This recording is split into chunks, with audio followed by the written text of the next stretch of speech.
Good morning. Are you Junius Vital? And this is 25 DCCR 1374. Mr. Vital previously was here, entered a plea of guilty to the third-degree felony offense of failure to comply with sex offender registration requirements. The agreement was for a cap of 4 years in prison. I've received the pre-sentence report. Have you both had an opportunity to review that report? We have, Your Honor. Yes, Judge. Any additions or corrections? None of them were, Judge. All right, Mr. Parker, you may proceed. Your Honor, Mr. Vital, he's, as far as I understand, he's done a pretty good job reporting for the last 10 years. He's lived around here, and he's also lived in the Houston area. I think the Houston was the last place that he was registered properly. He ended up going to a place called the Wheelhouse. I think that was called the Wheelhouse? Yes, in Deer Park area.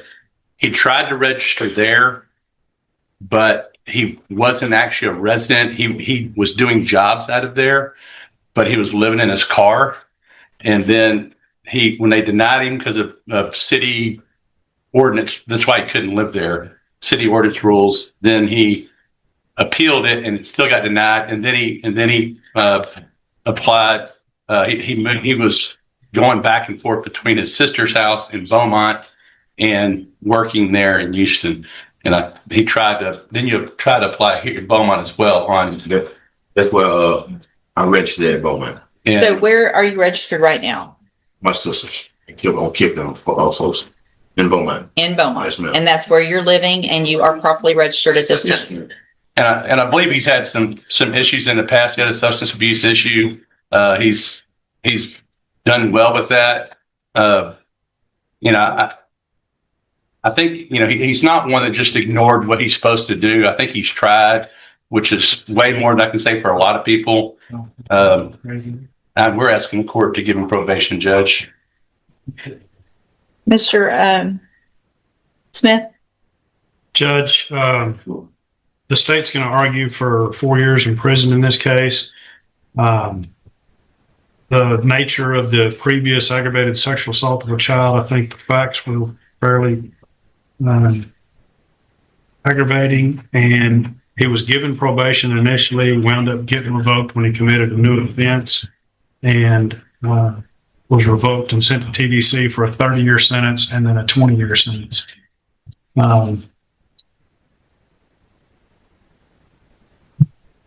looks like even the PSI notes that even though the criminal history is limited, the circumstances of the offenses are severe.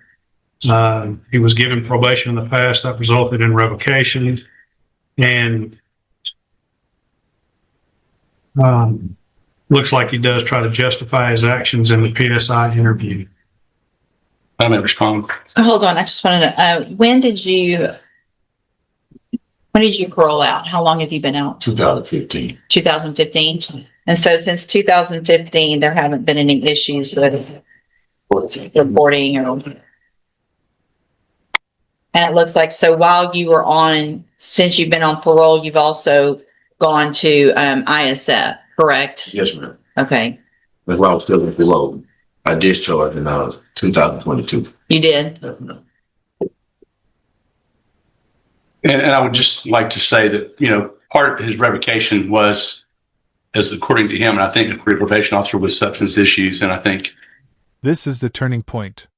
Notice how the judge shifts away from old convictions and starts digging into what happened after the defendant's release. That's a critical part of sentencing. Courts don't just punish past crimes. They evaluate whether someone has truly changed. But is the evidence strong enough to earn another chance? that's where we are.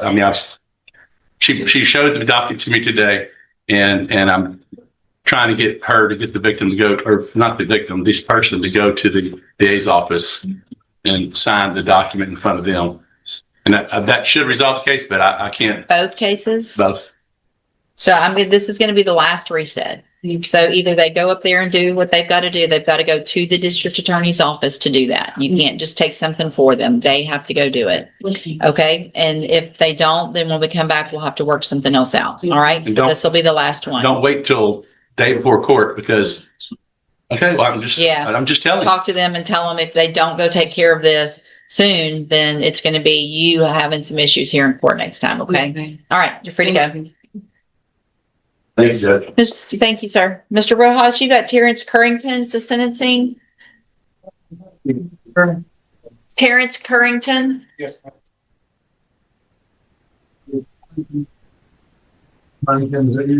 Yeah.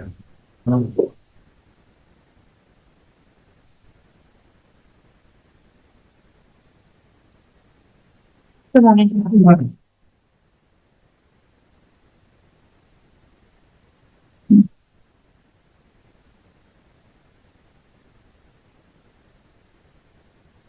No response, Sharon? This bond will be forfeited for non-appearance and reset at 100,000. If you can get in touch with them and get them here because it's an agreed probation, so Probation's good. I'll consider recalling that forfeiture if he shows up. Thank you. Mistake. Fighting still.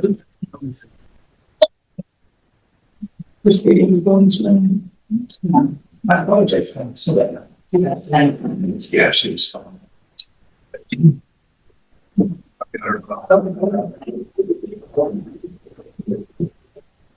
Mr. Lewis, you've got Devontre Johnson. Yes. Devontre Johnson.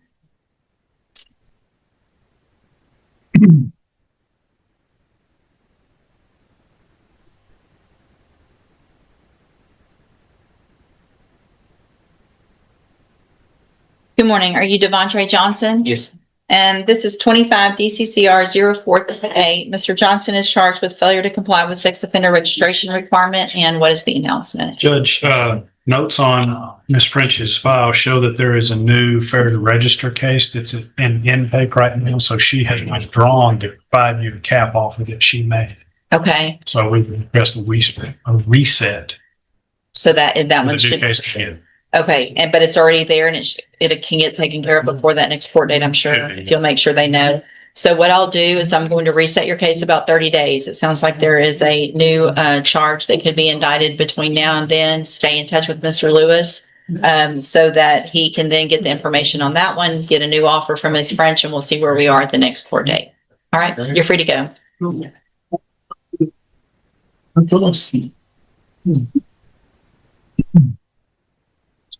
Mr. Paget, you have Catherine Bautista. I can follow paperwork, Your Honor, just at Baker's chest. Okay, I'll call in just a second. You don't mind. Mr. Samuel and Deanna Paul, I just had her wait outside and visit with prosecutors. I'll hold it. Thank you.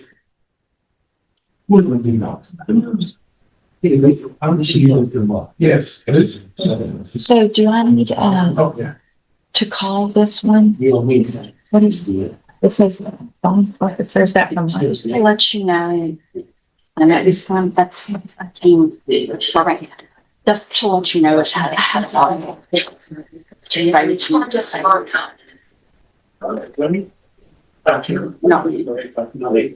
That's fine. like make and then check mine too. May check mine. Okay, gotcha.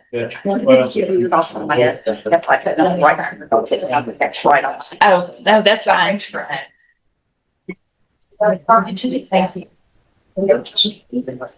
Marvin David.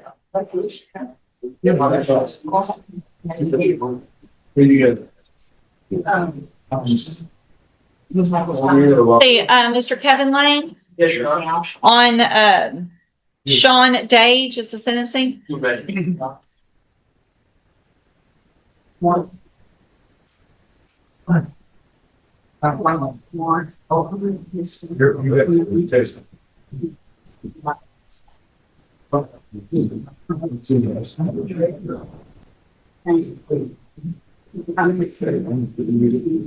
Good morning. Are you Sean Dage? And this is cause number 24 DCCR 2353. Mr. Dage was previously in court, entered a plea of guilty to evading arrest or detention with previous convictions. I've received the pre-sentence report. Has everyone had an opportunity to review that report? Defense has, Your Honor. Yes, Judge. Are there any additions or corrections? None from defense. No, that's that.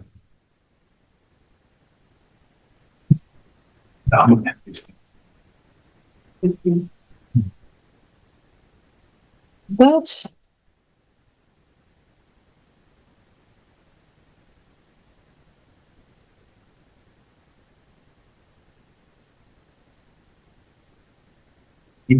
so I guess what I'm trying to figure out is the additional case.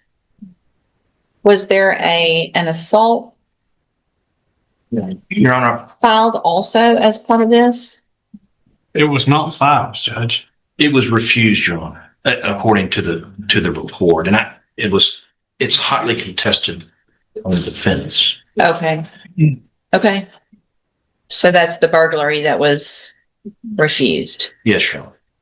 And I know there's a recitation of the facts but those are hotly contested. Okay. All right. Well, then, I mean, obviously the criminal history gives me a whole lot of concern. And whatever went on that night shouldn't have happened. So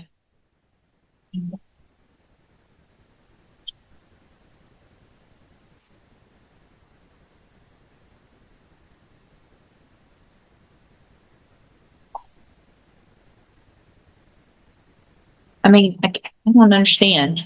In 2019, there was an evading arrest or detention with previous convictions, and he got a 4-year TDC on it. So I guess. The initial offer was for time in this case, Judge, after lengthy discussions with Mr. Lane and the fact that underlying case was refused. I came down with a probation. We respect your opinion on this. My only brief retort, Your Honor, is these are evading on foot. But you don't get to. Now the courtroom takes a completely different direction. A new defendant, a new felony, and another difficult decision. But here's the pattern. This judge doesn't hand out second chances automatically. Every promise, every excuse, and every document is about to be tested before a final ruling is made. Rewarded for continued bad behavior, right? You don't go to prison for something typically and then get a better deal the next time you do the same thing. You see how that doesn't make sense to me and to most people? And Your Honor, brief argument, we are asking the court to follow the agreement. Mr. Diggs does have a lifestyle and a plan, work and paying child support, a life now that does not seem like anything that the court is reviewing now. The court does have the mechanism, of course, to really put him in jail for a long time. The more recognition therapy could work, any other type programs the court may have. We believe he can do it. I mean, so I guess the case is from 2024. Have you been out since then on bond? And I got the letter, and I'll take judicial notice of the court's file. It does include a letter that was sent over by your attorney from Mr. Peterson, who I used to work with and trust and value his opinion greatly. And he sent a very supportive letter about you working in that office building and that everyone valued you there. So obviously, maybe you finally figured it out because the criminal history doesn't look like it. But you're older now. A lot of this was when you were younger. But you got to realize that it doesn't matter if you get scared. It doesn't matter what you're doing. If a cop says they want to talk to you for any reason, you would have been talked to them and not been here in felony court if you hadn't ran, So being scared isn't an excuse anymore because of something. Listen carefully to the judge's reasoning here. This isn't just about running from police once. It's about repeated behavior in the justice system. Repeat offenses often carry far more weight than the original mistake. Do you think people deserve endless second chances? Or should repeat violations always bring tougher consequences? And something happens while you're on this probation, you're looking at the 10-year sentence that you already agreed to. No negotiations, 10 years in prison. Do you understand? All All right, then I'm going to find that you entered your previous plea of guilty freely and voluntarily. Find sufficient evidence to find you guilty, and at this time find you guilty of evading arrest or detention with previous convictions. Also find the prior offenses, convictions true that you pled true to. Sentence you in accordance with your agreement to a term of 10 years in prison, but I'm going to probate that. You'll be on probation for 10 years. The order to pay the 6 years, Judge. It's I'm 10 sorry. probated for 6. Okay, sorry, the PSI has it as 10. That's right. So that would have been one of those corrections. Yes, I That I had asked that for. wrong. 6 years probation. You're ordered to pay the $500 fine and to follow all of the rules and conditions of probation. It sounds like this shouldn't be a problem for you. It's just following the rules, go into probation, do your community service, keep working, and you should be fine. You'll be able to serve that 10-year sentence while you're out on probation. The other side of that, though, is if you violate any condition of probation, you'll be brought back into court and your probation can be revoked and you would be facing that 10-year sentence that you've agreed to. Do you understand? All right, I'm handing you the trial court certification that shows this was an agreement that I followed, and so you waived your right to appeal. I also handed you a written admonishment regarding your ineligibility to possess a firearm or ammunition. Because of the judgment entered against you, you're ineligible under Texas law to possess a firearm or ammunition. Possession of a firearm or ammunition could lead to charges against you. If you have any questions about the laws that make you ineligible to possess a firearm or ammunition or about how long that lasts, you can talk with Mr. Lane. If you'll just have a seat here in the courtroom, watch for probation. She's going to call you up to her desk when she's ready to go over your paperwork. Good luck to you, sir. Thank you. Would you turn that video down and see if maybe it'll kick on? Terrence Harrington is arrived. He was earlier on the Okay, docket. thank you.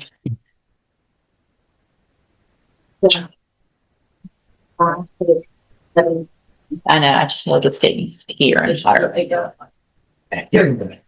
Let's see, okay.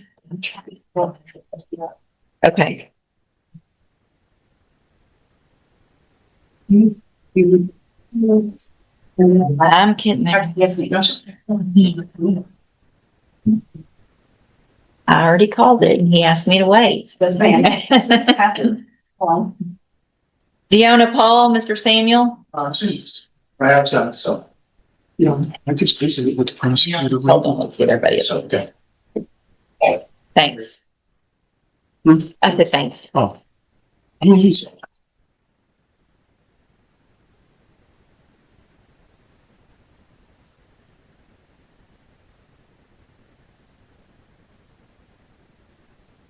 Good morning. Good morning. Are you Deanna Paul? Yes, ma'am. And this is 25 DCCR 1792. Ms. Paul's charged with stalking. And what is the announcement? Your Honor, I've spoken with the prosecutor. We reached an agreement. We'd like to reset and come back and take care of that. So it will be up for a plea. I can put it on the plea docket. Yes, So Ms. Paul, I'm going to reset your case to the plea docket and we'll get your plea taken care of on that next court date. Stay in touch with Mr. Samuel. He'll let you know when you need to be back. Thank you. Free to go. Thank you. And is Mr. Rojas, you've got Terrence Purrington. I understand he's Okay, can you look down the hall, yes? all right. I'll recall that bond forfeiture. All right, sir. You're Terrence Purrington? Good. And so, Mr. Purrington, you've been here before and in this court because you entered a plea, so you should have known where you were going, right? Yes. Okay. All right. Mr. Purrington was previously in court and cause number 25 DCCR 1114, entered a plea of guilty to evading arrest or detention with the use of a vehicle. I've received the pre-sentence report. Have you both had an opportunity to review that report? we have, Your Honor. Yes, Judge. Any additions or corrections? Not from the defense. No. All right, sir, I'm going to find that you entered your plea of guilty freely and voluntarily. Find sufficient evidence to find you guilty. However, I'm going to follow the agreement that you made with the district attorney and defer all proceedings and place you on probation for 5 years. You're ordered to pay the $1,000 fine and to follow all of the rules and conditions of probation. If you do that, this is an excellent opportunity because you do not have a felony conviction on your record. And if you successfully complete the probation, then at the end, the case will actually be dismissed. You will never have a felony conviction. The other side of that, though, is if you violate any condition of probation, you can be brought back into court, found guilty of the offense, and sent to prison for up to 10 years. Do you understand? So it's my understanding that you have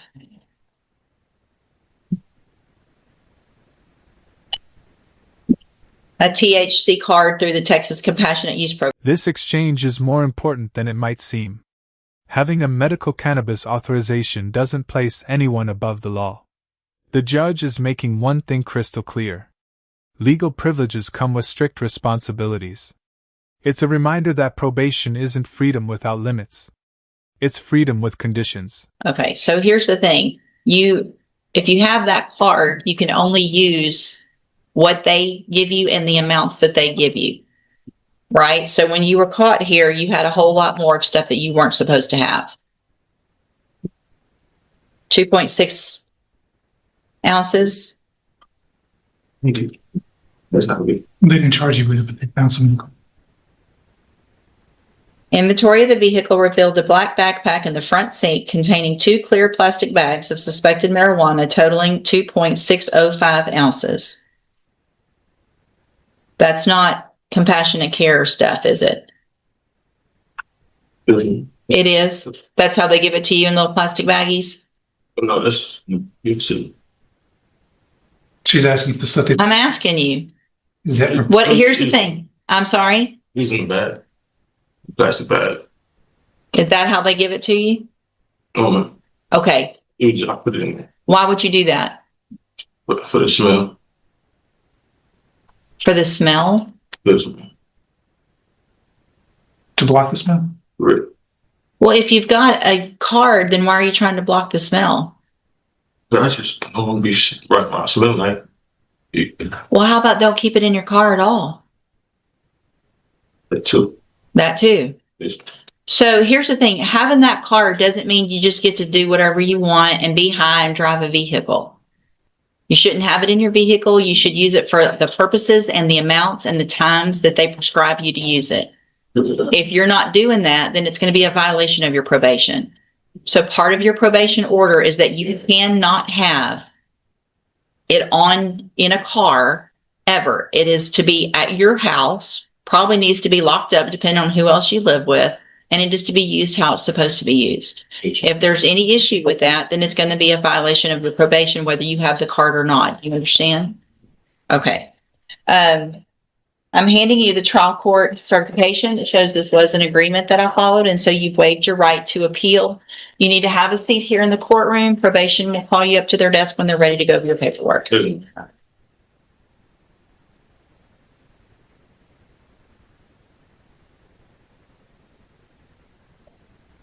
Mr. Burbank, you've got Rakeem Allen, 3 cases. Good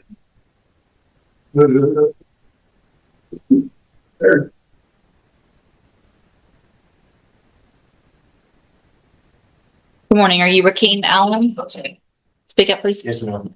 And this is cause numbers 25 DCCR 1163, 1164, and 1697. Mr. Allen is charged with evading arrest or detention with the use of a vehicle and 2 cases of possession of a controlled substance. Mr. Burbank, what is the announcement? Your Honor, I've been talking to Miss Chase about this. Mr. Allen and I had communication with the problem in the last couple of weeks. It looks like we have corrected it. It had nothing to do with witnesses, but actually getting in contact. I would ask for one more reset, Judge, to see if we can't offer this 10 years or 12-year cap. And I was talking to Miss Mofino about another option. Mr. Allen, do you have the drug patch? I don't see the most recent results, and so I'm going to have you have a seat in the jury box, and let's get a test this morning just because I don't have the most recent results. The last one I have was positive. That's fine. We've got probably 10 positives on him ever since he first got his cases. He keeps finding out. So I was going to ask you to test it. Thank you. Thank you. He must be in the lab too. Oh, yeah. Right. I remember this. That's unfortunate. Okay. Tiana Hughes, Mr. Burbank. Yeah, this year's.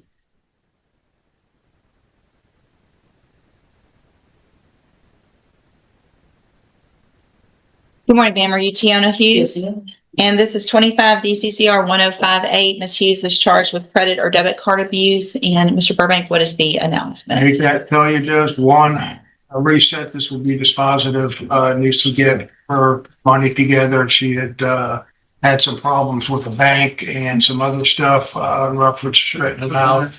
But she has, corrected that. So if I just get a normal reset, it should be finished next time. Okay, so any issues? No, Your Honor. All right, we'll just do a normal reset, Ms. Hughes. Make sure you stay in touch with Mr. Burbank. He'll let you know when you need to be back for that next court date. Okay, you're free to go. Cody Litchfield.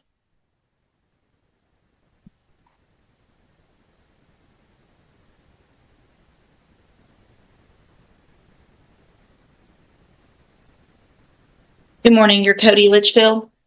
And this is cause number 26 DCCR 0646. Mr. Litchfield is charged with attempt to commit arson. And Mr. Burbank, what is the announcement? I am not finished with discovery. I'm trying to get some video of this, through the fire department in the county. And so that's where I'm at. Any issues, Mr. Nichols? No, Your Honor. All right, we'll just do a normal reset. Mr. Litchfield, stay in touch with Mr. Burbank. He'll let you know when you need to be back. You're free to go. You're free to go. And Crystal Robertson. And then don't leave after you're done when I've mentioned something. This is Mr. Coleman's case on a Crystal Robertson.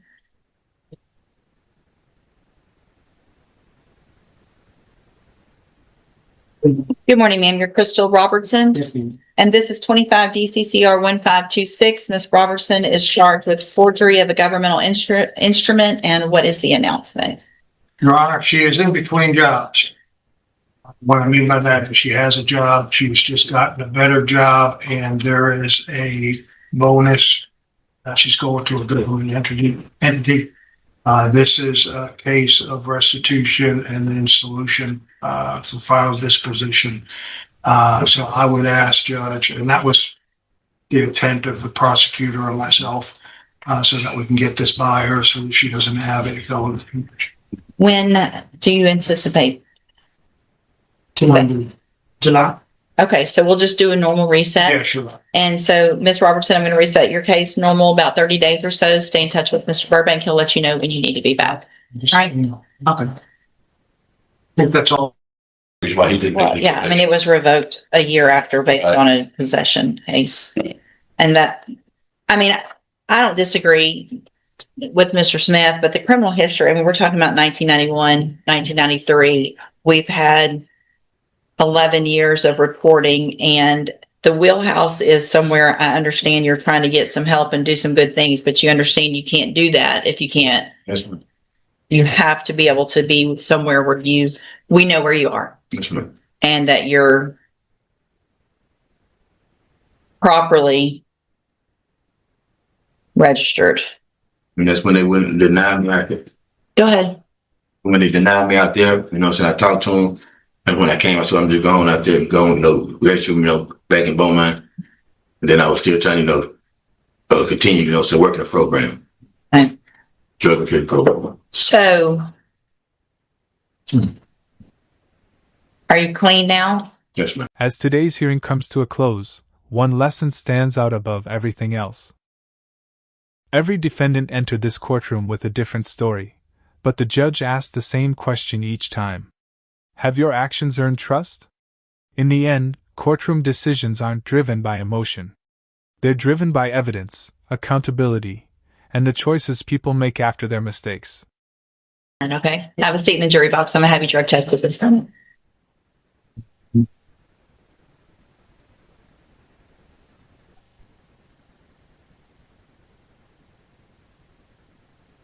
Mr. Parker, you've got Regina Williams, 2 cases. But yeah, Jared, I'm sorry. I haven't done any paperwork on it, but